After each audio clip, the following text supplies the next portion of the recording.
আমার মুসলমান শুনো,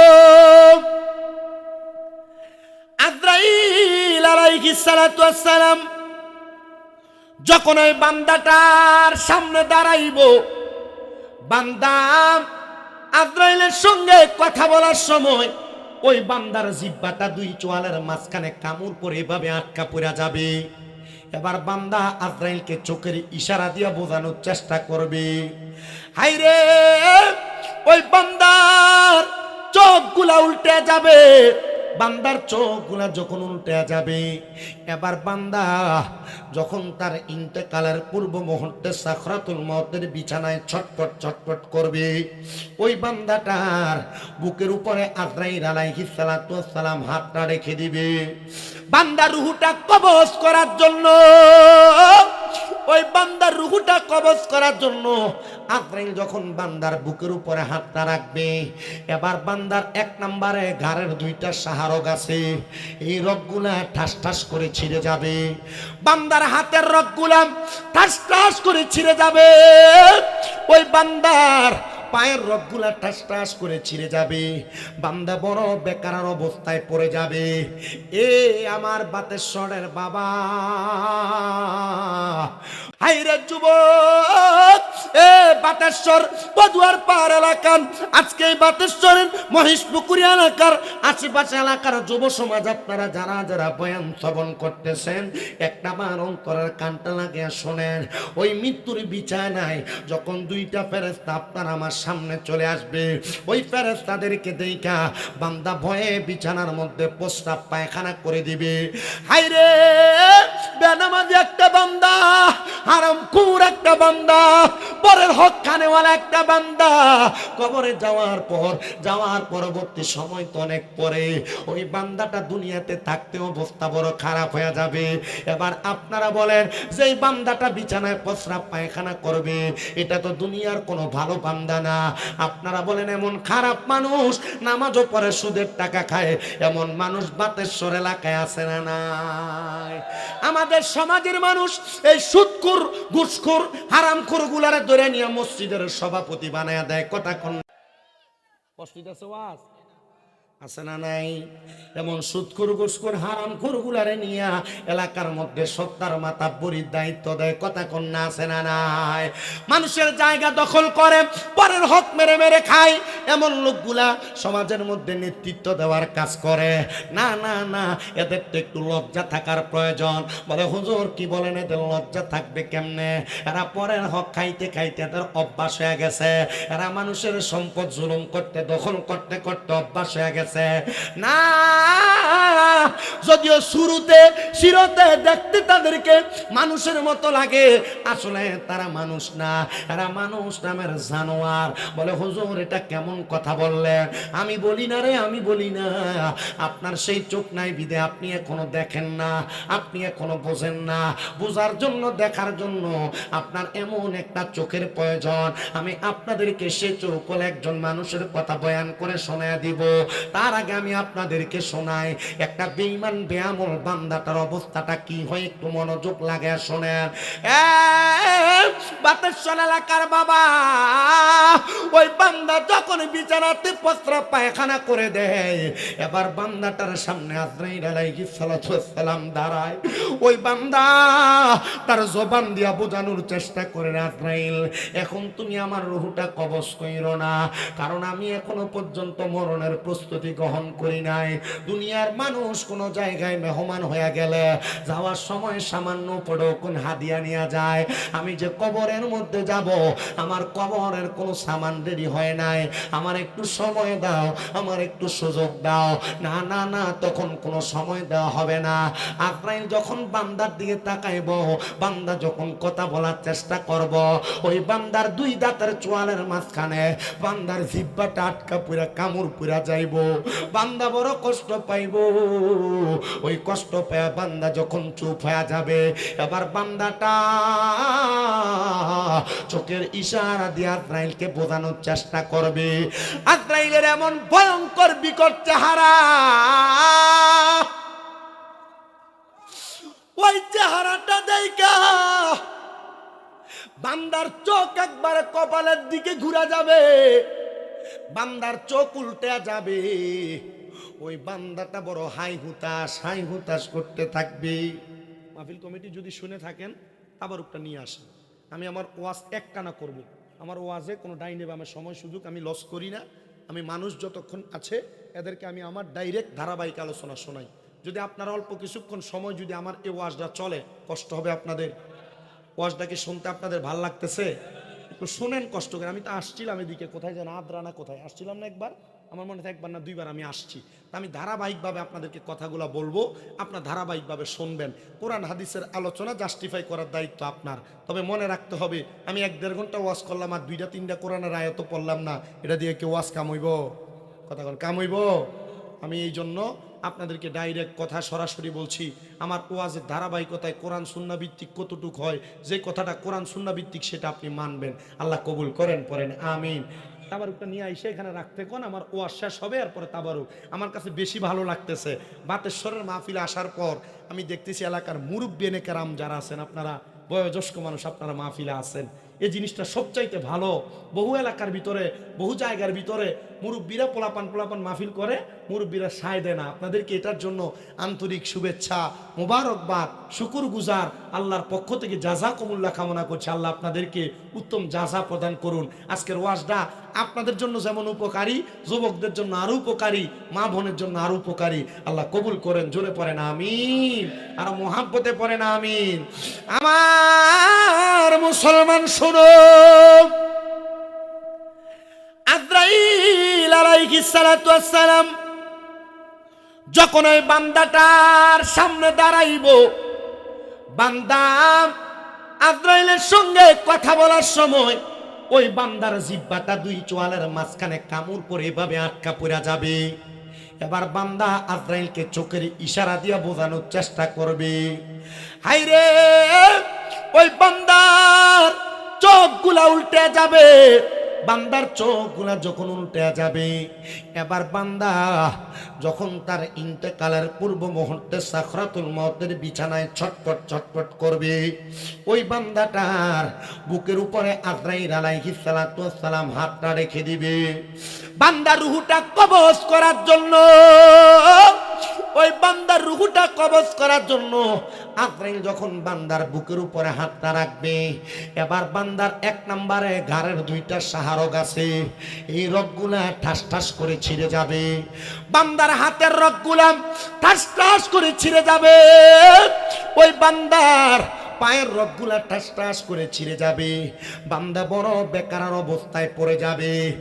এ আমার বাতেশ্বরের বাবা, তখন বান্দার আর রক্ত চলাচল করতে পারবে না। ওই রক্তগুলা বান্দার নাক আর মুখ দিয়া বের হয়ে যাবে। এত কষ্ট, এত পরিশ্রম বান্দা মরার সময় অনুভব করবে। আল বিদায়া ওয়ান নিহায়া কিতাব পড়তে যা দেখলাম, তাজকিরাতুল আম্বিয়া কিতাব পড়ে যা দেখলাম, আল্লাহর নবী হযরতে ইদ্রিস আলাইহিস সালাতু ওয়াস সালাম বলে, একটা মানুষের দেহের মধ্যে খাবা দিয়া যখন আজরাইলের রূহটা বের করে ফেলবে, ওই মানুষটার কত কষ্ট হয় জানো রে মুসলমান? একটা জীবিত বকরিকে জীবিত অবস্থায় লটকা দিয়া চামড়াটা টাইনা ছিঁড়া ফেললে ওই বকরির যত কষ্ট হয়, একটা মানুষের দেহ তাইকা রূহটা টাইনা বের করে ফেললে তার এত বেশি কষ্ট হয়। আহা, রূহটা যখন নিয়ে যাবে, ওই রূহটা নিয়ে কবরে যাওয়া যাবে, লাগবে না। ওই সময় আজরাইল আলাইহিস সালাতু ওয়াস সালামকে ওই বান্দার রূহটা ডাক দিয়ে বলবে, আজরাইল, আমার রূহটা তুমি এত তাড়াতাড়ি কেন নিয়ে যাও? তুমি যদি জানতা আমার আল্লাহ তাআলা আমার জন্য কত যন্ত্রণাদায়ক কষ্ট রেডি করে রাখছে, তাহলে তুমি আমার রূহটা এত তাড়াতাড়ি নিয়ে যাইতা না, আরো কঠোর ভাবে আমার রূহটা তুমি নিয়ে যাইতা না, তুমি আরো আস্তে আস্তে নিয়ে যাইতা। আজরাইল ওই বান্দার রূহটা যখন নিব, তখন আজরাইল আলাইহিস সালাতু ওয়াস সালাম এইভাবে নাক বন্ধ করবেন, বন্ধ করে সামনের দিকে নিয়ে যাবে। যাবেন, ওই বান্দাটার প্রথম স্টেশন যখন নিয়ে যাবে, প্রথম আসমানের সামনে দাঁড়ায়া দাঁড়ায়া অনেকগুলা ফেরেশতা দাঁড়ায়া দাঁড়ায়া ওই বান্দার দেহের দিকে থু থু নিক্ষেপ করবে। হায়রে, কেমন তুমি জীবন তুমি বানাইলা রে বাতেশ্বরের বাবা, কেমন জীবন তুমি গঠন করলা, একটা বার চিন্তা করে দেখো। ওই জীবনটা যখন তোমার পান পাখি উইরা যাবে, ওই সময় আজরাইল আলাইহিস সালাতু ওয়াস সালাম রূহ নিয়া যাবে, নাকের মধ্যে কাপড় লাগায় দিবে। আহা, রুহুটা নিয়া যখন প্রথম আসমানে যাবে, ডাইনে বামে 19 জন করে ফেরেশতা দাঁড়ায় থাকবে, আর ওই বান্দার রুহুর দিকে থু থু নিক্ষেপ করবে, থু থু নিক্ষেপ করবে। আজরাইল বলবে, কেন রে বান্দার দিকে থু থু নিক্ষেপ করা হয়? বলবে, বান্দা গুনাহ করার কারণে বান্দার রূহ থেকে দুর্গন্ধ আসতেছে, বেনামাজি হওয়ার কারণে, নামাজ ছেড়ে দেওয়ার কারণে, পরের হক মাইরা মাইরা খাওয়ার কারণে এই বান্দার রূহটা একটা দুর্গন্ধযুক্ত রূহ হয়ে গেছে। এ জগতের মানুষ শুনো, ওই বান্দাটারে ফেরেশতারা পর্যন্ত থুতু দিবে। তোমার মন চাইলে তুমি নামাজ ছাড়ো, আমি তোমারে বাধা দিব না। তোমার মন চাইলে তুমি পরের হক মাইরা খাও, আমি তোমারে বাধা দিব না। তোমার মন চাইলে তুমি হারাম কাজ করে বেড়াও, আমি তোমারে বাধা দিব না। যদি তুমি এই কঠোর শাস্তিগুলা অনুভব করতে পারো, সহ্য করতে পারো, তুমি গুনার কাজ করলে আমার কোনো কিছু আসে যায় না। তবে আমি চাই না রে এই বাতেশ্বর বরুড়ার কোন মানুষ দোজকের আগুনের মধ্যে জ্বলুক। আমি চাই না রে কোনো মা বোনেরা দোজকের আগুনে জ্বলুক। যদি বাঁচতে চাও এখনো সময় আছে, ইমানওয়ালা আমলওয়ালা হয়ে যাও। ওই বান্দাটারে নিয়ে আসমানের ডাইনে বামের সামনে কোনো জায়গায় যাওয়া যাবে না। আল্লাহ ওই বান্দাটার ঠিকানা কোন জায়গায়? বলে, বান্দার ঠিকানার কোনো জায়গায় না। ইন্নাল্লাযীনা কাফারু মিন আহলিল কিতাবি ওয়াল মুশরিকিনা ফি নারি জাহান্নামা খালিদিনা ফিহা। ওই বান্দাটা দুনিয়াতে কুফরি করেছে, ওই বান্দাটা দুনিয়াতে আহলে কিতাবের অন্তর্ভুক্ত ছিল, ওই বান্দাটা মুশরিক ছিল, বান্দাটা মানুষের সঙ্গে মুনাফিকি করেছে। এই জন্য এই বান্দাটার ঠিকানা হলো জাহান্নাম। এবার বান্দাটার জাহান্নামের দিকে নিয়ে যাওয়া হবে। বাতেশ্বরের মানুষ রে, জাহান্নামে যখন বান্দাটারে টাইনা টাইনা নিয়ে যাওয়া হবে, ওই বান্দাটারে জাহান্নামের আগুনের প্রজ্বলিত বিভীষিকাময় লালার মধ্যে ফেলা দিবে। আরে কবর কবর কবর, এই কথা নিয়ে আপনারা হয়তো চিন্তা করতে পারেন। কবরের মধ্যে 3টা প্রশ্ন করব, মান রাব্বুকা ওয়া মান দীনুকা ওয়া মান নাবিয়ুকা। আপনি প্রশ্নের জবাব দিতে পারলে জান্নাতি, না পারলে জাহান্নামী। ডাহা মিথ্যা কথা রে, প্রশ্নের জবাব সবাই দেওয়া লাগবে না। বলে, হুজুর কি বলেন? আরে বাবা, প্রশ্ন তো একটা স্বাভাবিক ইন্টেরিয়র মেনটেন করা, একটা ফর্মালিটি মেনটেন করা। কবরে যাওয়ার পর সবাইকে প্রশ্ন করবে না। যারা গুনাহকে গুনাহ যায় না, বারবার গুনাহ করছে, তার আবার কিসের প্রশ্ন? যারা নামাজ ছেড়ে দেওয়া ফাসিকি জানার পরও আবার ছেড়ে দিছে, তারা কেন দ্বিতীয়বার প্রশ্ন করবে? যারা গান বাজনা করা জিন্দেগি মুরতাদি জানে, জানার পর আবার গান বাজনা করে, তাদেরকে আবার কেন দ্বিতীয়বার প্রশ্ন করবে? ডাইরেক্ট তাদের ঠিকানা হবে জাহান্নাম। হুজুর কতদিন কতদিন জাহান্নামে রাখবে গো? আমার নবী বলেন, একদিন 2 দিন না, একটা জাহান্নামী কমপক্ষে 3000 বছর জাহান্নামের আগুনে জ্বলা লাগবে। ও মুসলমান, দুনিয়ার 1000 বছর আর জাহান্নামের 1000 বছর এক না। দুনিয়ার একদিন আর জাহান্নাম আখিরাতের একদিন এক না। এই জন্য কবর দেশে যে তুমি থাকবা, কবর দেশে যে তুমি তোমার সময় কাটাইবা, এখনো সময় আছে। ওই কবরের মাল সামানগুলা রেডি করো, ঈমান এবং আমলটারে পরিপূর্ণ করো। কারণ তুমি জানো তোমার শেষ বিদায়ের একটা ঘর হবে, সেই ঘরটা হলো কবর। ওই মাটির ভিতরে তোমায় থাকতে হবে আশেক লেখে। একদিন মাটির ভিতরে হবে ঘরে মন আমার। কেন বান্ধ দালান ঘর রে মন আমার, কেন বান্ধ দালান ঘর। আপনারা বলেন মাটির নিচে যে আমাদের ঘর হবে, কথাটা সত্য না মিথ্যা? তাহলে জবান খুলে মুহাব্বতে পড়েন, একদিন মাটির ভিতরে হবে ঘর রে মন আমার, কেন বান্ধ দালান ঘর রে মন আমার, কেন বান্ধ দালান ঘর। প্রাণ পাখি উড়ে যাবে পিঞ্জর ছেড়ে, ধরা দমে সবই রবে তুমি যাবে চলে। বন্ধু বান্ধব যত মাতা পিতা তারা সুত, বন্ধু বান্ধব যত মাতা পিতা তারা সুত, সকলে করবে তোমায় পর রে মন আমার, কেন বান্ধ দালান ঘর রে মন আমার, কেন বান্ধ দালান ঘর। একদিন মাটির ভিতরে হবে ঘরে মন আমার, কেন বান্ধ দালান ঘর। দেহ তোমার চর মাচর গলে পচে যাবে, শিরায় উপশিরা গুলো ছিন্ন ভিন্ন হবে। দেহ তোমার চর মোচর গলে পচে যাবে, শিরায় উপশিরা গুলো ছিন্ন ভিন্ন হবে।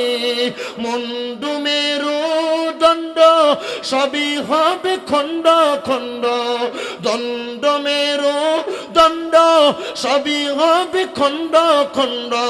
পড়ে রবে মাটি রবি তরে মন আমার, কেন বান্ধ দালান ঘর রে মন আমার, কেন বান্ধ দালান ঘর। বাতেশ্বর মহিষপুকুরিয়া পদুয়ার পার সুন্নি যুব সমাজ দুনিয়া থেকে বিদায় নিয়ে কবরে যাইবা। ওই কবরটা যদি জাহান্নাম হয় তোমার বড় কষ্ট, কবরটা যদি জাহান্নাম হয় তোমার এই দুনিয়ার জিন্দেগি বৃথা, কবরটা যদি বিভীষিকাময় আগুনের মতো হয় তোমার জিন্দেগিটা বৃথা। সাহাবায়ে কেরাম বলেন, ইয়া রাসূলুল্লাহ, ও মায়ের নবী, আপনি বলেন না ওই কবরের মধ্যে যাওয়ার পর উম্মতে মুহাম্মদীরা কেমন অবস্থায় থাকবে? বলে তিনটা অবস্থা রে। জাহান্নামের আগুন লাল ধাউ ধাউ করা আগুনের মতো জ্বলতে থাকবে।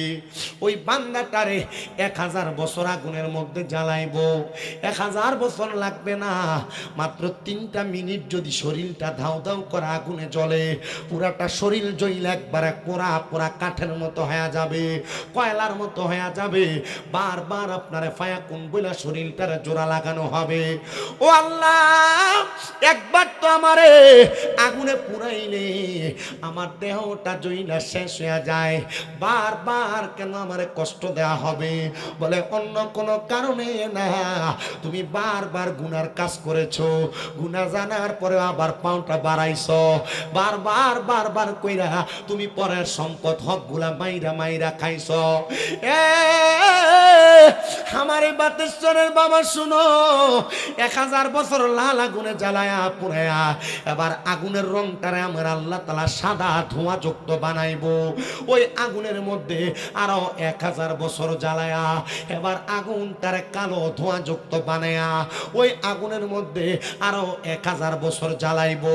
3000 বছর জ্বালানোর পরে নবী যখন হাদিসে মুবারাকা বলে, মসজিদে নববীর মিম্বরের সামনে আমার নবীজির পাশে আহলে সুফফা 70 মতান্তরে 72 জন সাহাবা নবীর সামনে বসা আর ডাক দিয়া বলি আর রাসূলুল্লাহ এই 3000 বছর জ্বালায়া আমার আল্লাহ কি তাদেরকে একটু শান্তির জায়গা দিবে না?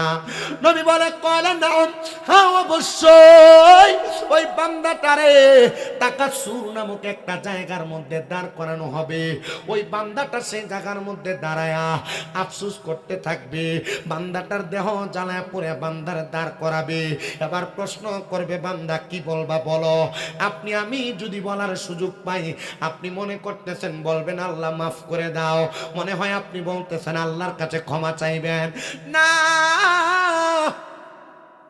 নবী বলে উম্মত শুনো, ওই বান্দা তখন না না বলবে না, বান্দা ক্ষমা চাইবে না, বান্দা 3 বার বলবে পানি পানি পানি। বান্দা 3 বার পানি পানি করে চিৎকার করবে।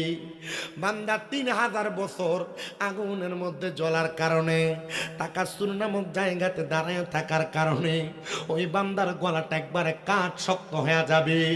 হায়রে এত কষ্ট রে ও বাতেশ্বরের মা, ব্যাপুরটা চইলা স্বামীর আদেশ অমান্য কইরা তুমিও কিন্তু সেই জাহান্নাম তাড়াতাড়ি তোমার হাতের কাছে আনতেছ। ওই বান্দাটা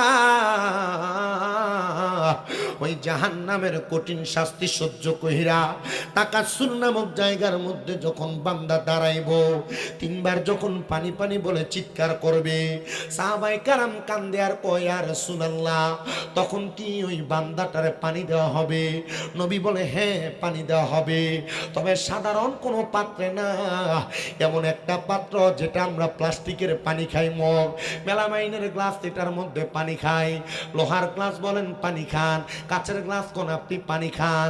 কিন্তু আপনার যখন জাহান্নামী হয়ে যাবেন, আপনার যে পাত্রের মধ্যে করে পানি দেওয়া হবে, ওই পাত্রটা হবে একবারে লোহার গরম পাত্র। লোহার আগুনের মধ্যে জ্বালানোর কারণে গরম কয়লা যেমন লাল ঝলসানো হয়ে যায়, ওই লোহাটা তেমন ঝলসানো হয়ে যাবে।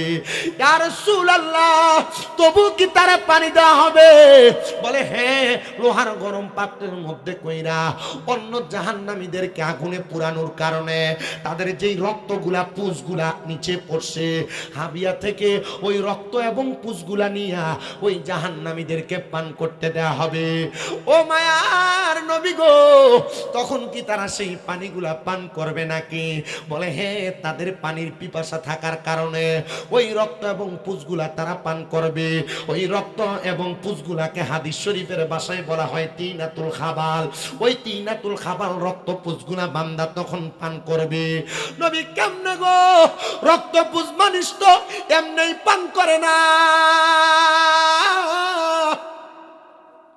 কেমনে তারা পান করব? বলে তারা পিপাসার্থ থাকার কারণে তাদের জিহ্বার মধ্যে যখন তিনাতুল খাবাল রক্ত পুষগুলা ঢেলে দিবে, ওই রক্ত পুষগুলা বান্দার জিহ্বাটারে জ্বালায়া পুরে ছাই কইরা দিবে। বান্দার পেটের নাড়ি বুড়িগুলা গইলা বান্দার পায়খানার রাস্তা দিয়ে থরথর করে পড়তে থাকবে। এ মুসলমান, তোমার কি একটু ভয় লাগে না? তোমার কি অন্তরে একটু মায়া লাগে না? একটা বার কি তুমি চিন্তা করো না, এমন কঠিন শাস্তি আর আযাব তোমাকে দেওয়া হবে। নবী গো, এমন কঠিন শাস্তি তো আপনার উম্মত সহ্য করতে পারবে না। আমার নবী কইতা বলে তামুতু কাবলাল মাউত, তারা যেন মরার আগে একবার মইরা যায়। ইয়া রাসূলুল্লাহ গো, কেমনে গো মরার আগে একবার মরে? একটা বার আপনি আমাদেরকে শিখিয়ে দেন না। কয় যদি তারা মরার আগে মরতে পারে, দুনিয়ার জমিনে থাইকা হক্কানি রাব্বানি কোন পীর মাশায়েখের হাতে হাত রাইখা বায়াতে রাসূল গ্রহণ কইরা দুনিয়ার জিন্দেগির কথা বইলা আখিরাতের কথা স্মরণ কইরা তারা আল্লাহ এবং তার রাসূলকে পাওয়ার জন্য ফানা ফিল্লাহ এবং বাকা বিল্লাহর জগতে চইলা যায়, তখন তারা আর দুনিয়ার আশা করে না, তারা ডাইরেক্ট আখিরাতের আশা করে। আর তারা বিশ্বাস করে তাদের হক্কানি রাব্বানি মাশায়েখে আযম মাশায়েখে পীর যারা, তাদের হাতে হাত ধরে তারা জান্নাত পর্যন্ত পৌঁছাইতে পারবে। এবার আপনারা বলেন ও সুন্নি মুসলমান, আমরা এমন ভাবে মরার আগে একবার মসজিদ প্রেমে মইরা আমাদের জীবনটারে আল্লাহ নবীর প্রেমে কোরবান করতে রাজি আছি? কারা কারা ডান হাত তুলে আমার আল্লাহরে দেখান, আল্লাহ কবুল করেন। জোরে কোন আমিন। মুহাব্বতের আওয়াজে বলেন না আমিন। ওরে আল্লাহ রাসূল পাইতে আমি বায়াত হইলাম, বলেন আল্লাহ রাসূল পাইতে আমি বায়াত হইলাম। মুর্শিদ চান হয় না যে বদনাম, মুর্শিদ চান হয়। আপনারা বলেন আল্লাহ রসুল পাইতে বায়াত হইলে আল্লাহ রসুল পাওয়া যায় কিনা? কথা কন না, পাওয়া যায় কিনা? আমি জানি এই এলাকায় শাহপুর দরবারের অনেক মুরিদ আছেন, কালিয়াপুর দরবারে অনেক মুরিদ আছেন, আবেদ সালমাদানির দরবারে অনেক মুরিদ আছেন, কৌসুম আজমান্ডার দরবারে অনেক বায়াত আছেন, বিভিন্ন পীর মাশায়েখের বায়াত, চিটাঙ্গের হুজুরের বায়াতও আছেন। আপনারা কোন তো আল্লাহ রসুল পাওয়ার জন্য মুর্শিদ ধরার দরকার আসেনি? দেখো মোহাব্বতে কন্যা আল্লাহ রাসূল পাইতে আমি বায়াত হইলাম, মুর্শিদ চান হয় না যে বদনাম, মুর্শিদ চান।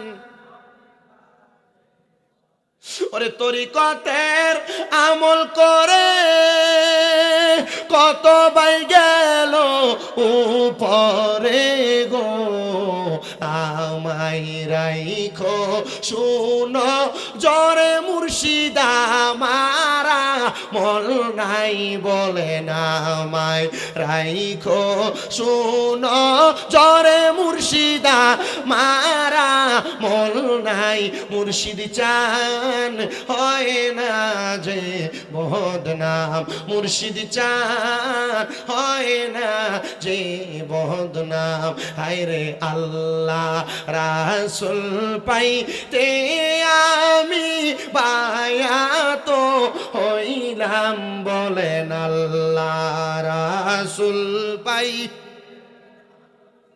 বায়াত হইলাম, মুর্শিদ চান হয় না যে বদনাম। ওরে তুমি যেদিন যাবে চলে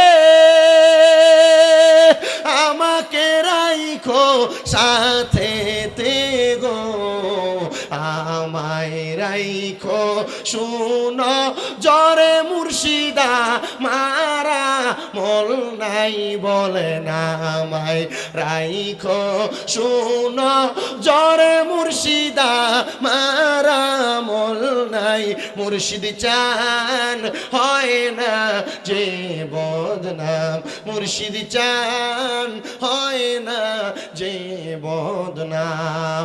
এবার আপনারা বলেন আল্লাহ এবং রাসূল পাওয়ার জন্য মুর্শিদ এবং পীর মাশায়েখদের দরকার আছে না নাই? কিন্তু আমরা সুন্নিরা যদি আল্লাহর ওলির মাজারে যাই, আল্লাহর ওলির দরবারে যাই, আমরারে বেদাতি আর ভণ্ড কইয়া কইয়া খেপায়, আমরারে বেদাতি আর ভণ্ড কইয়া কইয়া সেতায়। আপনারা কোন এমন প্রজাতির কয়েকটা মানুষ সমাজে আছে না নাই? আরে বাবা মুহাব্বতে কন্যা আছে না নাই? আল্লাহ কইনা বাতুশ রব্বিকাল আসাদিদ, নিশ্চয় আল্লাহর দ্বারা শক্ত ধরা। এতদিন পর্যন্ত আমরারে যারা মাজার পূজারি কইয়া খেপাইছে, আমার আল্লাহ কয় বান্দা ধৈর্য ধরো, আমি আল্লাহ তাআলা যখন ধরমু এরা ছুটতে পারবে না। আমার আল্লাহ এদেরকে মন্দিরের পূজারি বানায়া ছাইরা দিছে। জানেন না আপনারা? আল্লাহর দ্বারা শক্ত। মাজার পূজারি কইছ আর তোমরা নিজের আরে ভালো মুসলমান দাবি করছ। আল্লাহ কয় রাখ, মন্দিরের পূজারি বানায় ছেড়ে দিছে। মুনাফিক কারা? পাঞ্জাবি আর টুপি লাগায়া মন্দিরে যায়া রোজার পূজার সমান যারা বলে এরা মুনাফিক, এরা বেঈমান, এদের সাথে ইসলামের সাথে কোনো সম্পর্ক না।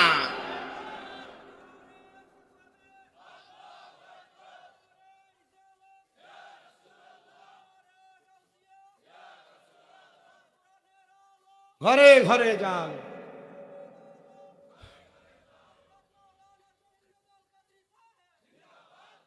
আমরা সারা জীবন কইছে মাজারে যে সিন্নিয়াত তাবারু কয়, এডি বলে ঘু, এডি বলে বেদাত। তো মন্দিরের ভিতরে দেয়া মন্দিরের পূজার ফসাদ খাওয়া, এটা মনে হয় দাঁত। শয়তানের দল কোনানকার। উহুদ দিয়া দুধের লেবেল লাগে মদ বেচবা, আর মুসলমান তোমার পছন্দ করবে। মুসলমান টের পাইছে তোমরা মৌলবী সাহেবরা মানুষরে বোঝায় আল্লাহর সর্বশক্তিমান করে শিরিক হইব। নাউজুবিল্লাহ কয় না তো? মানুষরে বোঝায় যে নবীজির স্ত্রী মা খাদিজাতুল কুবরা রাদিয়াল্লাহু তাআলা আনহা কোনোদিন বলে নামাজই পড়ছেন না। ফাক্কা বাটখারের দল কোরআনকা। মানুষ এখন বুঝে কারা ইসলাম এবং কোরআন সুন্নাহ বিরোধী, কারা ইসলামের পক্ষে কাজ করে, কারা ইসলামের বিপক্ষে কাজ করে। ইসলামকে পুঁজি বানায়া বাংলার জমিনে আল্লাহর ওলিদেরকে মাইনাস করে মুসলমানদের কাছে কখনো স্থান পাবে না। মুসলমান বুঝে গেছে এরা মুনাফিক, এরা বেঈমান, এদের সাথে মুসলমানের কোনো সম্পর্ক থাকতে পারে না। আপনি ঠিক কইলেও ঠিক, না কইলেও ঠিক। কষ্ট হয় আপনারা? আরো কইতাম যা কইছে এটা হজম করো কাগে। হেরার দলের লোকে কয় বাতিজা এখন আর মানুষকে কইতাম পারি না, আমরা মৌলভী সাহেবরা আমরারে ফসাই দিছি। দলের কথাটা কইতাম গেলই আয়া কি সুন্দর কয়, ইতা কইতে নাইছেন আপনি আপনার মৌলভী সাহেবরা ঠিক করে কথা কয় না খা। আমার ওয়াজ কি আপনারা পছন্দ হইতেছে না? ভাল লাগতেছে? ভালো লাগার ওই কথা। আমি বরুড়াতে ফুরান বক্তা, আমি বরুড়ায় নতুন না, সবসময় বরুড়াতে মাহফিল। এই আজকের পরে বরুড়া আর মাহফিল আসেনি, সন্দেহ আছে এই বছর। এবছরের সবগুলা মাহফিল তোমরা কিতা করবা, তোমরা দিয়ে লেবে সাই হাবিবার লগে আর গোলাম মাওলার লগে লাইন করে আগামীকালকে একটানা 5 দিন।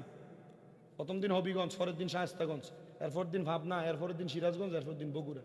আচ্ছা অবস্থাটা কি হইবে আমার? কথা কয় না। বরকত দিব কে? আসলে আল্লাহ দেয়। তবে আমার একটা জিনিস কষ্ট হয়ে যাচ্ছে, এই মাহফিলগুলো আমি, আমার আম্মা আজকে 8 মাস অসুস্থ, 7 মাস শেষে 8 মাসে পড়ছে। এই মাহফিলগুলো আমি আমার আম্মা অসুস্থ হওয়ার আগে রাখছিলাম। আমার আম্মা অসুস্থ হওয়ার পর আমি দূরে কোনো জায়গায় মাহফিল রাখি নাই, কুমিল্লার বাহিরে কোনো জায়গায় মাহফিল রাখি নাই। হাঁটতে খুব কষ্ট হয়। আল্লাহ তাআলা হয়তো এটার মাধ্যমে আমাদের কোনো পরীক্ষা করতেছে। আমি আল্লাহর কাছে কইছি, আল্লাহ যদি এটা পরীক্ষা হয় তাহলে আপনি আমার ধৈর্য দিয়েন, পরীক্ষা যদি হয় আমার ধৈর্য দিয়েন। আপনারা কে কি করছেন মা বাবার জন্য এটা আমার জানা নেই, আমি আমার হাত দিয়ে প্রস্রাব পায়খানা সাফ করছি। আপনারা কে কি করছেন এটা আমার জানা নাই, আমার জানা নাই। আমি রাত্রে ঘুম ত্যাগ করছি। মা অসুস্থ খাটে শুইছে, প্রথম 2 মাস যখন অসুস্থ ঘরে আনছি, 2 মাস ঘরে ঘুমাই নাই। আম্মা যেই খাটে নিচে ফ্লোরিং করে আমার সাথে শুয়েছিল। আম্মা যখন ঘুমাইছে ফজরের সময়, এরপর চোখ লাগছে। আমার যে বিছানাতে আমি ঘুমাই, এই বিছানাতে আমি শেষ 2 মাস 1 মিনিটের জন্য আমি ঘুমাই নাই। আম্মা অসুস্থ হওয়ার পর PLID অপারেশন হয়েছে মেরুদণ্ডের। আমি আপনাদের সবার কাছে শুধু এতটুকু দোয়া চাই। আমার মাদ্রাসায় গত পরশু দিনের আগের দিন আমার 5টা ছাত্র একসাথে হাফেজ হয়েছে, একটা ছেলে 8 মাসে হাফেজ হয়েছে। আমি পোলাপান্ডির কাছে কইছি, তোরা আমার আম্মার লাগে একটু খাস করে দোয়া করিস। আমার জীবনে তো আর কোনো চাহিদা নাই। আমার জীবনে যে চাহিদা ছিল, আমি আমার মাদ্রাসাগুলা কইরা কোরআন সুন্নাহর খেদমতের বাগান করমু। বন্দা বন্দা হাদিয়া বক্তারা লইয়া দেব, আর হাদিয়া নিয়ে আপনার কোনো কিছু করতো না। আমিই তা না, আমার এই মাদ্রাসাগুলা দিয়া তোরা আমার আম্মার লাগে একটু দোয়া করিস, তোর কাছে এইটাই। আপনারা দেখেন হয়তো